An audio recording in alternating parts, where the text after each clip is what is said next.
विद्यार्थी मित्रांनो, मी प्रोफेसर ज्योती आपल्या सर्वांचं स्वागत करते सहकार्य विषयाअंतर्गत। विद्यार्थी मित्रांनो, सहकार्य विषयाअंतर्गत सहकारचं पुढचं प्रकरण म्हणजे चौथं प्रकरण म्हणजे महाराष्ट्र सहकारी संस्था कायदा 1960 या प्रकरणाला आज आपण सुरुवात करणार आहोत।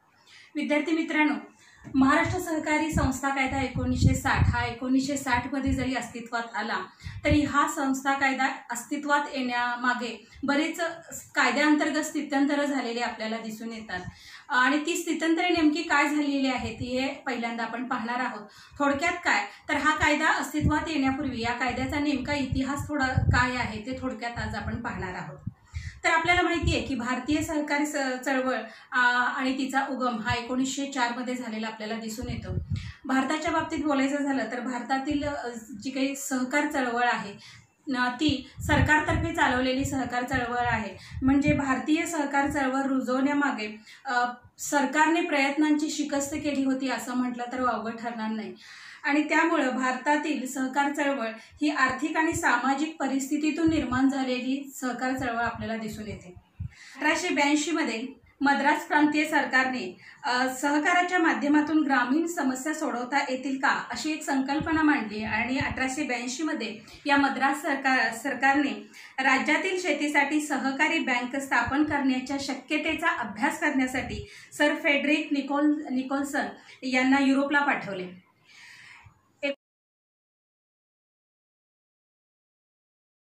1899 मध्ये सर फ्रेडरिक निकोल्सन यांनी जर्मनच्या धर्तीवरती राफायझन पद्धतीच्या ग्रामीण सहकारी पतपेढ्या स्थापन केल्या जाव्यात असा आपला एक अहवालाची शिफारस त्यांनी केलेली दिसून येते आणि याच काळात ड्युपरनेकस यांनी उत्तर प्रदेशामध्ये ग्रामीण बँका स्थापन करण्याचा प्रयत्न केला होता आणि निकोल्सन यांच्या शिफारशीचा विचार करून त्यानंतर 1900 मध्ये सर एडवर्ड लॉ यांच्या नेतृत्वाखाली त्यावेळच्या सोसायट्यांचा अभ्यास करून सहकारी सोसायट्यांचा योग्य कायदा करण्याच्या दृष्टीनं एक समिती नेमली गेली आणि या समितीने 1903 मध्ये डेझिल इबेस्टिन यांनी 23 ऑक्टोबर 1903 मध्ये सहकारी संस्था कायद्याचा मसुदा तयार केला आणि या मसुद्याअंतर्गत सर एडवर्ड लॉ यांच्या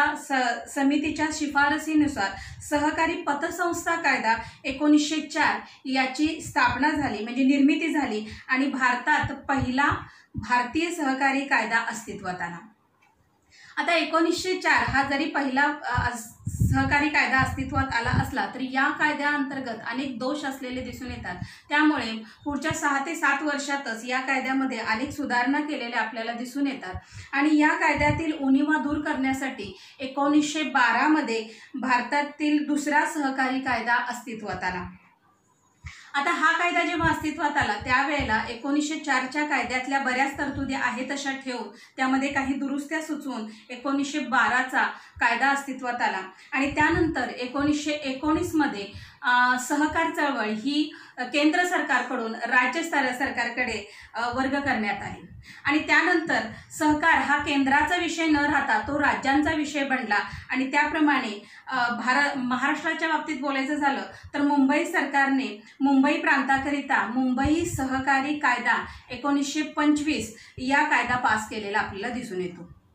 या कायद्यातील काही बदलत्या परिस्थितीनुसार तरतुद्या अपुऱ्या आणि अयोग्य वाटू लागल्या आणि त्यामुळं 1925 ते 1960 या काळात या कायद्यामध्ये अनेक दुरुस्त्या करण्यात आल्या आणि 1956 मध्ये एक समिती नेमण्यात आली महाराष्ट्र सरकारतर्फे आणि ती समिती होती GM लाड यांची आणि त्या समिती बरोबरच केंद्र सरकारने ही एक समिती नेमली आणि या दोन समितीने सविस्तर अभ्यास केल्यानंतर या दोन्ही समित्यांच्या माध्यमातून अनेक अहवाल आणि शिफारशींच्या माध्यमातून एक नवीन कायदा अस्तित्वात आला आणि तो म्हणजे 1960चा कायदा आहे।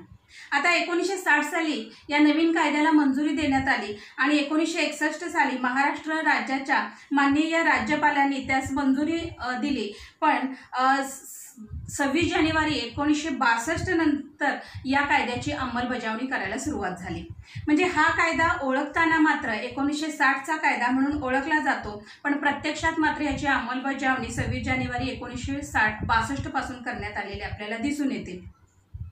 1962च्या या कायद्यात सुद्धा पुन्हा बरेच बदल झाले आणि घटना दुरुस्तीच्या 97व्या कलमानुसार पुन्हा 14 फेब्रुवारी 2013 मध्ये यामध्ये परत नवीन दुरुस्त्या होऊन नवीन एक कायदा अस्तित्वात आला। तो 2013चा कायदा असं सहकार कायदा असं म्हणता येईल। पण प्रामुख्याने आता जो काही आपण अभ्यास करणार आहोत तो महाराष्ट्र सहकारी संस्था कायदा 1960 अंतर्गत जे काही नियम आहेत त्याला अनुसरून असलेल्या कायद्याचाच आपण आता अभ्यास करणार आहोत। महाराष्ट्र सहकारी संस्था कायदा 1960 नुसार आज आपल्याला सहकारी संस्थांची भांडवल उभारणी नेमकी कशी केली जाते ते पाहायचं आहे। आता सहकारी संस्थांची भांडवल उभारणीची साधने इथे दिलेली आहेत।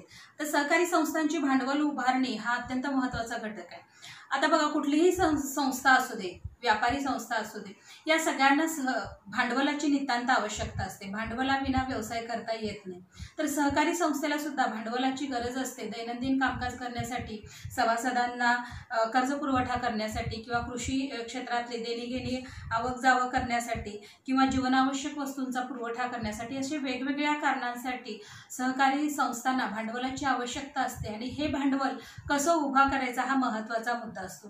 तर भांडवल उभारणीची साधने जी काही आहे ती दोन भागात इथे विभागलेली आहेत। ती म्हणजे अंतर्गत साधने आणि बाह्य साधने।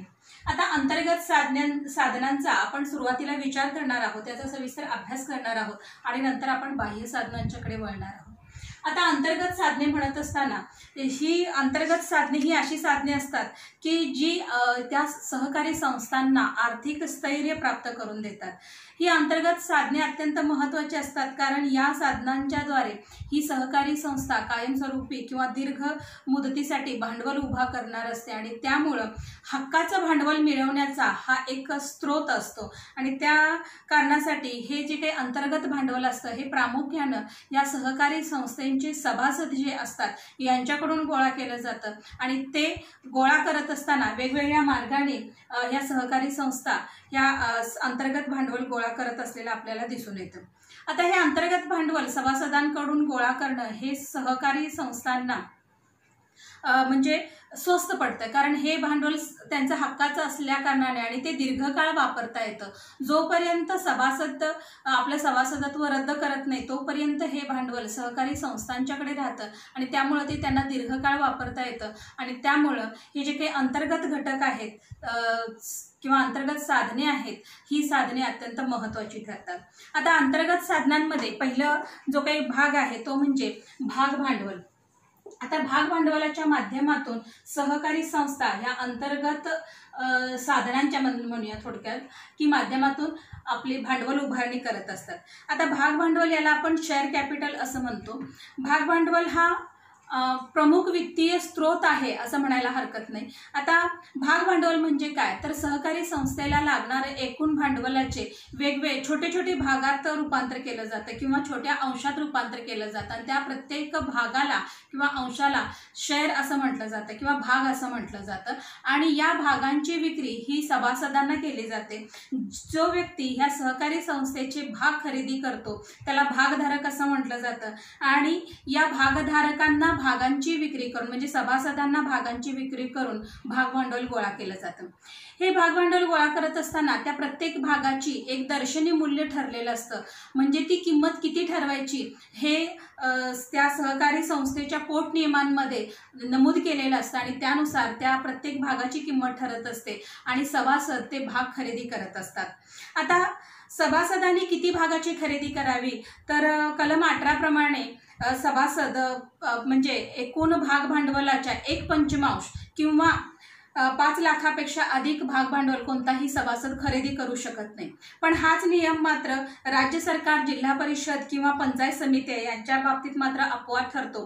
तर या संस्था ज्या काही आहेत सरकारी संस्था या 25% किंवा 1/5 पेक्षा जास्त भाग भांडवल खरेदी करू शकतात। आता हे सभासद जेव्हा भाग भांडवल खरेदी करतात तेव्हा ते भाग भांडवलाच्या माध्यमातून त्या सहकारी संस्थेचे मालक होतात म्हणजे जेवढे भाग त्यांनी खरेदी केलेले असतात तेवढे ते मालक होतात। पण इथं भाग भांडवलापेक्षा त्या व्यक्तीला जास्त प्राधान्य दिलेलं आपल्याला दिसून येतं। तर भागांची विक्री करून आणि भाग भांडवलाची विक्री ही सहकारी संस्थेच्या नियमाला अनुसरूनच केली जाते आणि त्याच्या माध्यमातून सहकारी संस्थेला मोठ्या प्रमाणात आपला आर्थिक स्रोत मिळवता येतो। दुसरा आहे ते म्हणजे प्रवेश शुल्क।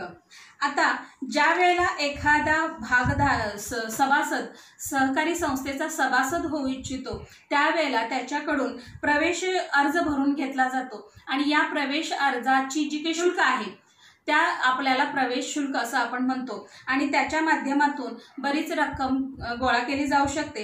ही रक्कम फार मोठी आहे असं म्हणता येत नाही, पण साधारणतः 1 रुपयापासून 10 रुपयापर्यंतची रक्कम ही प्रवेश अर्जासोबत घेतली जाते आणि हीच रक्कम कायमस्वरूपी ठेव म्हणून काही वेळेला ठेवली जाते किंवा गुंतवणुकीसाठी सुद्धा या रकमेचा वापर केला जातो। राखीव निधीमध्ये बऱ्याच वेळेला ही रक्कम ठेवली जाऊ शकते। तर प्रवेश शुल्कामुळे एक स्वतंत्र खातं ओपन केलं जातं प्रवेश शुल्काचं आणि त्या स्वतंत्र खात्यामध्ये ह्या सभासद होऊ इच्छिणाऱ्या व्यक्तींचे प्रवेश शुल्क जमा केले जातात। म्हणजे भाग भांडवलाबरोबर ही रक्कम सहकारी संस्थांच्याकडे येत असलेले आपल्याला दिसून येते।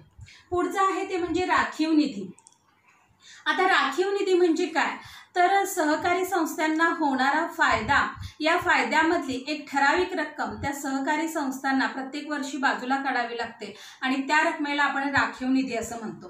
तर ही राखीव निधी किती असते, तर होणाऱ्या फायद्याच्या 1/4 म्हणजे 25% एवढी रक्कम ही सहकारी संस्था बाजूला काढून ठेवतात, त्याला आपण राखीव निधी असं म्हणतो। आता ही राखीव निधी कलम 66 बाजूला काढली जाते आणि म्हणजे अशी तरतूद त्यामध्ये केलेली आहे आणि तीच ही रक्कम गरजेनुसार किंवा सोयीनुसार ही निधी उभारता येते। म्हणजे या राखीव निधीचाच वापर वेगवेगळ्या कारणासाठी भविष्यात करता येतो। म्हणजे ही राखीव निधी ही संरक्षण भिंत म्हणून काम करते। जेव्हा संस्थेला अतिशय निकड असते त्यावेळेला संस्था या राखीव निधीचा वापर करू शकते। पण या राखीव निधीशिवाय संस्था घसारा निधी किंवा बुडीत कर्ज निधी किंवा किंमत चढउतार निधी किंवा लाभांश समानीकरण निधी किंवा शिक्षण निधी यासारखे निधी सुद्धा उभारू शकते। पण हे निधी या विशिष्ट कारणासाठी जेव्हा उभारले जातात तेव्हा ते त्याच कारणासाठी वापरणं अपेक्षित असते। पण राखीव निधी मात्र पडत्या काळात जेव्हा गरज असेल तेव्हा ती वापरली जाऊ शकते। आता राखीव निधी हे संस्थेला इतरांकडून कमी प्रमाणात कर्ज घेता येतं। म्हणजे राखीव निधी जर चांगला असेल तर कर्ज जास्त घ्यावं लागत नाही।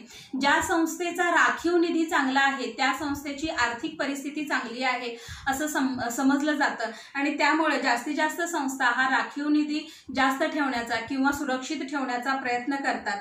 संस्थेच्या विकासासाठी आणि विस्तारासाठी बऱ्याच वेळेला या राखीव निधींचा वापर करत असलेला दिसून येतात। सहकारी संस्था कायदा कलम 70 नुसार च्या तरतुदीला अधीन राहून बरेच यामध्ये बदल करता येऊ शकतात। राखीव निधी हा चा दर 1 करणे सुद्धा निबंधकाकडून जर परवानगी घेतली तर तो निबंधक राखीव निधीचा दर 1 पर्यंत सुद्धा करू शकतो, कमी करू शकतो। अशा प्रकारे राखीव निधी किती असावी हे त्या संस्थेवरती बऱ्याच वेळेला आणि निबंधकाच्या मंजुरीवरती ठरत असतं आणि तसा तरतूद या उपविधीमध्ये केलेली दिसून येते। तर हा राखीव निधी हा राज्य किंवा जिल्हा मध्यवर्ती बँकेमध्ये ठेवीच्या रूपाने सुद्धा ठेवू शकतो आणि त्याच्यावरती या व्याजावर सुद्धा बरीच कामं ही सहकारी संस्था करत असलेला आपल्याला दिसून येते। त्यानंतर पुढचा भाग आहे ते म्हणजे सभासदांच्या ठेवी। आता सभासदांच्या ठेवी म्हणत असताना सहकारी संस्थेच्या उपविधीत अशी तरतूद केलेली असल्याने ठराविक टक्के व्याज देऊन सहकारी संस्था आपल्या सभासदांकडून ठेवी स्वीकारत असते। आता ह्या ठेवी देणं हे सभासदांना बंधनकारक असतं, कारण त्या ठेवी उभारण्याच्या मागे सहकारी संस्थांचा एक विशिष्ट हेतू असतो। आता या ठेवी कशा स्वीकारल्या जातात, जर ही एखादी सहकारी पतसंस्था असेल किंवा सहकारी बँक असेल किंवा सहकारी कृषी किंवा ग्रामीण विकास बँक असेल तर ज्या वेळेला या सहकारी संस्था आपल्या सभासदांना कर्ज मंजूर करतात तर त्या कर्जातला संपूर्ण भाग त्या सभासदांना न देता काही भाग त्या स्वतःकडे ठेवून घेतात आणि हा जो काही आहे त्याला आपण सभासदांच्या ठेवी म्हणून संबोधतो आणि या ठेवीवरती ठराविक रकमेनं व्याज त्या सभासदांना देत असतात। त्याचबरोबर काही कृषी सहकारी संस्था असतात, तर त्या ज्या वेळेला सभासदांकडून एखादं कृषी उत्पन्न घेतात त्यावेळेला त्याला पूर्ण पैसा न देता त्यातील काही भाग हा सहकारी संस्थांकडे राखीव म्हणून ठेवतात आणि त्या ठेवीच्या आधारे सुद्धा सहकारी संस्थांकडे ठेवी निर्माण होतात आणि या ठेवींचा वापर सहकारी संस्था या भविष्यासाठी करत असते। तर या ज्या काही ठेवी असतात त्याच्यावरती अधिक व्याज देऊन सुद्धा सभासदांच्याकडून मोठ्या प्रमाणात सहकारी संस्था ठेवी स्वीकारत असते आणि या ठेवींची नोंदी किंवा या ठेवींची सुद्धा पूर्तता ही या सहकारी संस्थेच्या उपविधीमध्ये किंवा पोटनियमांमध्ये केलेली आपल्याला दिसून येते। तर अशा प्रकारे अंतर्गत मार्गाने सहकारी संस्था आपले भांडवल उभारण्याचा प्रयत्न करते। तर इथे 4 प्रकार दिलेले आहेत, ते पुन्हा एकदा पाहूया। तर सहकारी संस्थाची भांडवल उभारणीची अंतर्गत साधनांमध्ये पहिला भाग आहे तो म्हणजे भाग भांडवल, दुसरा आहे तो म्हणजे प्रवेश शुल्क, तिसरा आहे ते म्हणजे राखीव निधी आणि चौथा आहे ते म्हणजे सभासदांच्या ठेवी। धन्यवाद।